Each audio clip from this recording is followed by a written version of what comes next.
Alright lads, so today, coming straight off of the BANKAI Live, this was a massive stream for the game. We got a lot of excitement coming from the stream, a lot of exciting news, and we're here to break it down in this video so you don't have to sit there and watch a 2-hour long stream. So with that said, let's break down everything that did get announced today in the Spring BANKAI Live for 2022. So of course, the biggest announcement from this entire stream is the end of month characters. We all expected it to be a Safui banner, but not a lot of us expected it to be a triple Kenpachi banner. Yes, Kenpachi Aaroniero, Kenpachi Zaraki, and also Kenpachi Kuryoshiki are all coming to the game at the end of the month. They will be getting officially announced in-game tomorrow morning, where we will find out more about the characters themselves and also the banner information, but they are coming, and bro, do they look amazing. The animations for the characters look beautiful, the specials are some of the best in the game, and the artwork has just been done amazingly. The artists at K-Lab, or whoever's commissioning this artwork, have done such an amazing job, especially on Kuryoshiki. I feel like it's one of the best art in the game, and seeing that on live stream when we got the first reveal of these characters was very, very exciting, and I've actually already gone ahead and uploaded my reaction video to it. Now, as far as these characters do go gameplay-wise from the gameplay that we did see, because that was also revealed, we don't know much because, again, the gameplay doesn't reveal too much, but we do know we'll quickly talk about. Firstly, Aaroniero does appear to be a speed character with the Holo Kill ability, and he does appear to be SP based because he does have recharge built into the character. He does have drain on all of his attacks, plus his soul bomb, which also has a burn, which is a pretty cool combination. Now, his character is actually paired with Urozakuro, so there is a potential chance that we could see Aaroniero get 2 killers tomorrow morning when he does get officially announced. At the same time, they could just go down the route and give him 1 killer, which appears to be Holo, but if they do give him 2 killers, I'm really hoping here he can be an Aranka killer, because we don't need more speed Holo killers. They're already stacked to begin with. We need more speed characters to get other killers to make the attribute more fleshed out, and if they do that, because again they can do that, he has the potential to be one of the best speed characters in the game. As for Zaraki, he also again appears to be an SP based character with the Super Kill ability, and he is a power based character. Outside of that though, we can't really tell anything else about his gameplay, and I did see a few comments talking about the visuals of this Kenpachi being a tad bit lackluster, as he does just look like a fierce boss Kenpachi, and you're not entirely wrong, but do understand this is a just normal Kenpachi. It's based from Kenny, it's nothing special, he's not doing a special move or anything, so I feel like Caleb were kind of limited on what they could do with this character, but I do believe they did a pretty good job because he does look quite cool, especially when compared to the Fierce Battle Kenpachi. He does feel a tad bit more special, and again, once more, I can't wait to see what he actually is going to offer on our accounts when he does get announced tomorrow morning. And now let's really talk about the last character of the banner, Kuryoshiki. Now, this character is a weird one. He is very likely to be a Brave Battle centric character, because what we are seeing from the gameplay is he's a weird one, to say the least. So for starters, he is a technique character, melee based, no status elements, and has no guard break. And that's important because it does appear he does have flurry +1. So already having flurry and no guard break is a very weird combination, especially in the last few months that every NAD character nowadays has been given guard break. So to have a character like this, Kuryoshiki, not be given guard break, it really makes you wonder what are K-Lab doing with this character.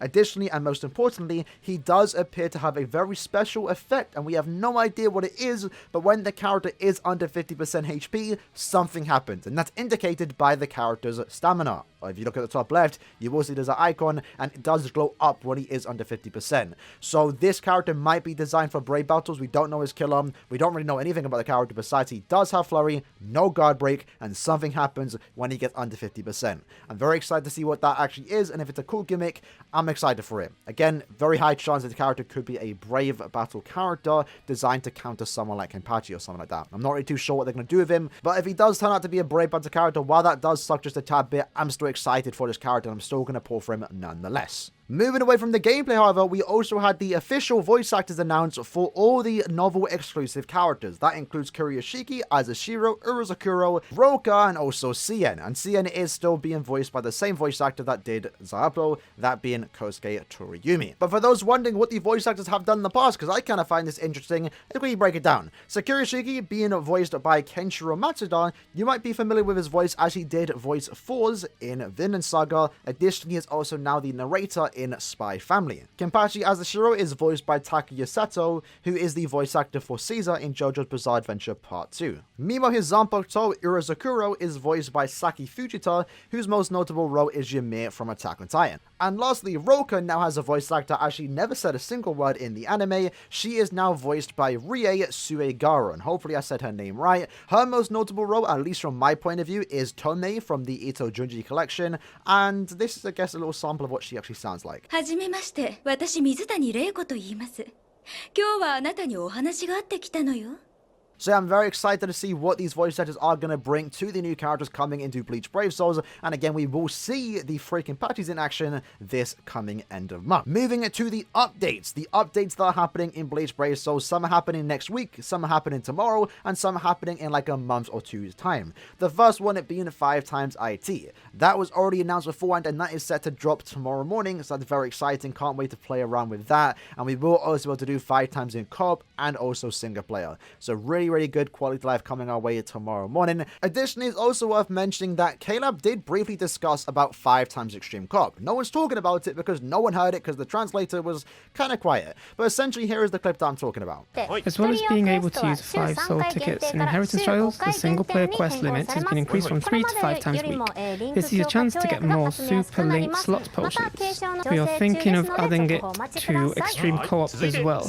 So as you can see here, while talking about the 5 times IT, they do say that they are thinking about adding 5 times extreme co-op. And the fact that they just outright mentioned it on live stream, I do believe that this is essentially almost confirmation that it will be happening just sometime in the future. They have no plans right now, they're thinking about it, and if they're thinking about it, I think there's a very big possibility that they are going to be adding it sometime in the future. So there you go, 5 times extreme co-op might be something happening later down the line. Kind of exciting. The next one is the new Senkamon Tower, which will be dropping May 5th of next month. So only a week or 2 away. Now this new Senkamon Tower is called Gates of Oblivions, and I feel like that's a really cool name in my opinion. It's probably the best named tower of all the Senkamon Towers. Now what it does mention here is that we are going to be getting a new character. They have yet to say what that character will be, but we will find that out in the coming days. And it also does mention that there will be new floors added every single month. Now I'm not really sure what this can mean. It might be something new that we've never seen before in Senkamon, but it also just could end up being the 5 extra stages that we get every new Senkamon basically. So it might just be in a normal Senkamon floor, nothing too different, but I'm excited for many reasons, many due to the fact that we are getting a new Senkamon Tower. They're usually fun to go for the first couple times, and also a new character. Very interested to see what that character might actually be and what soul trait they will offer. Additionally, they also do mention upon failing to be a certain Senkamon floor, you will be given the option to skip said floor using coins. So this is mainly a feature for new players out there that are really struggling to tackle Senkamon, and maybe the only thing stopping me from beating an entire tower is just that one particular stage, and you can skip it to still get some of the other rewards. But do understand, probably skipping this stage will not give you the rewards. So for us veterans out there, we're probably not going to really be using this feature. But what we will be using is this new single player quest, the Awakened Training Grounds, a place to farm Hogokus. Pretty interesting choice they're adding this now after Brawl Quest, which a lot of you farmed Hogokus, but we don't know how reoccurring Brawl Quest is going to be. It could be a one-time thing, it might come back every 3 or so months, but this particular quest, the Awakened Training Ground, is designed for you to farm Hogokus. So if you are a new player that didn't get the chance to farm Hogokus, well, guess what? You can now farm this particular quest to get the Hogokus that you do need, and it does appear to be a training ground, so it's probably going to be very easy and not really a challenge, which I think is again good for new players out there.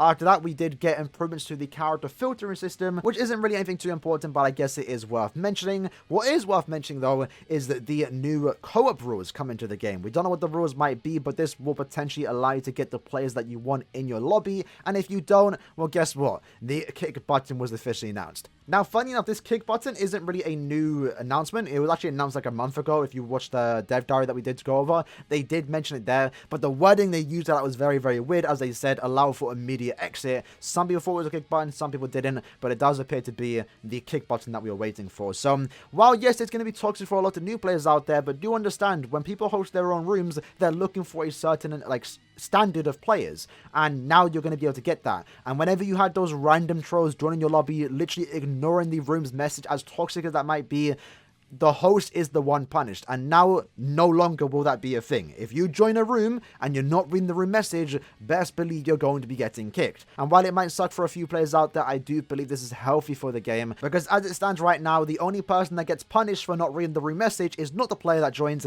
it's the host. And a lot of the times when people are hosting, they have to end the game because one stupid person is completely ignoring the room's message. So I do believe this is good for the game, but it will suck for a few players out there that just like to get leached, or new players that are maybe tackling content they shouldn't really be tackling so soon. But either way, I'm excited for that kick button, and I believe this feature will come around summertime, as they did mention a month ago. And the last bit of news for the updates coming to the game is probably the best one from this entire stream, being able to use 10 soul tickets in one go, only for certain single player quests. So we're gonna have to wait and see what quests will include this 10 times soul ticket option, but this is gonna be really amazing if it's incorporated for point events and chronicle quests, because as it stands right now, we do a lot of farming for those two particular quests, and being able to do 10 times soul tickets is gonna speed up the process by 2 times. Instead of doing 5 tickets in a go, you're now doing 10 tickets in one go. That's absolutely insane. And the wording from it does appear that you get to choose the option between 1 to 10.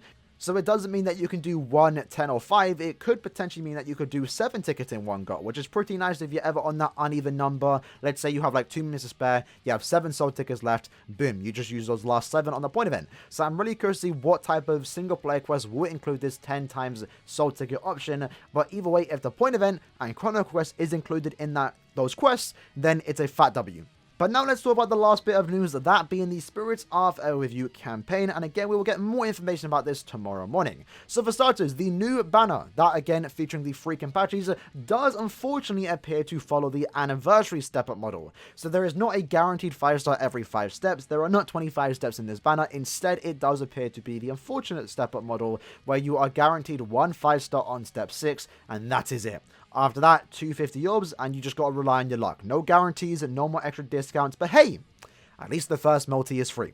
I think I speak for everyone that we don't really like this step-up model, and it does kind of suck just a tad bit, but it doesn't ruin my excitement for these characters. I'm still going to be pulling regardless. But do note, because the step-up banner will be like this, the overall rate 45-star will be 8%. What the fizz will be in this banner, we don't know, but again, we will find out tomorrow morning. One of the cooler things to come from this celebration is actually a free guaranteed novel character. Yes, what you are seeing here is a free multi where you are guaranteed a novel character, and that does include Safwi characters and also Can't For Your Own World characters. Now, judging from the image itself, we don't know the full list of characters, but I would assume every character from Can't For Your will be included, and at the very least, round 1 and 2 as Spirits Are With You will also be in this banner. And what I personally love about this is how limited the characters are, and the fact that they're just giving one away for free. Again, that's something they should be doing more often. It doesn't break the economy of the game, it just makes us feel appreciated that you're getting something like this for free. And if I could get my final Duper Shintui, I'm going to absolutely adore this particular summon feature, and hopefully they do it more so in the future, especially when the anime comes back, because when the anime comes back and they don't do a guaranteed 1,000 above a character,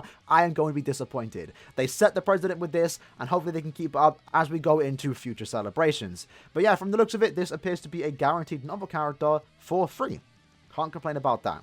And of course, going alongside that, we also have 10 free multis, which is great. And this does include season and premiums. From the looks of it, the premium characters might only go up to Chad, so 6th Anniversary Aizen and also Alpha Kichigo might not be included. But it does appear to feature the White Day characters from 2021. So this does include some recent seasonal characters. Not too recent, but still there's going to be a good selection of characters in this banner. And I'm very looking forward to do my 10 multis, where again, on the 10th multi, you will be guaranteed a 5-star character.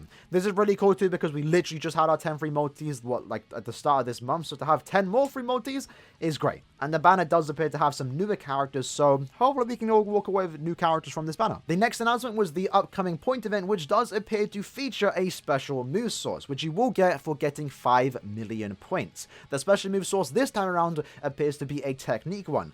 And I will make another video about this just to remind you lads, but it's very, very important you get this item. It's a very, very rare item, basically one every 3 to 6 months, and you want to make sure you get your hands on it, as it is a free dupe for any technique character you do own. And lastly, the final announcement is the new story part. Spirits of February Round 4 is set to drop at the end of the month alongside with the banner, and this should give you around 250-ish orbs. So a lot of stuff coming our way within the next week, 2 weeks / a couple of months. There's a lot of exciting things to look forward to, and let me know in the comments below what you lads are most looking forward to in this entire, BANKAI Live. Again, some of the information that we don't know regarding some of the celebration stuff will be announced tomorrow morning, so make sure you are subscribed for that.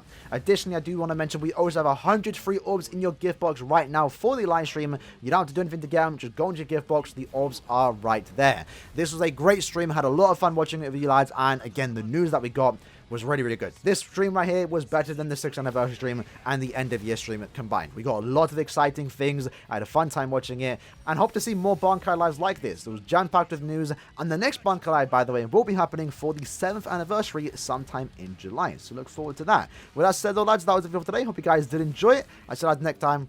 Peace.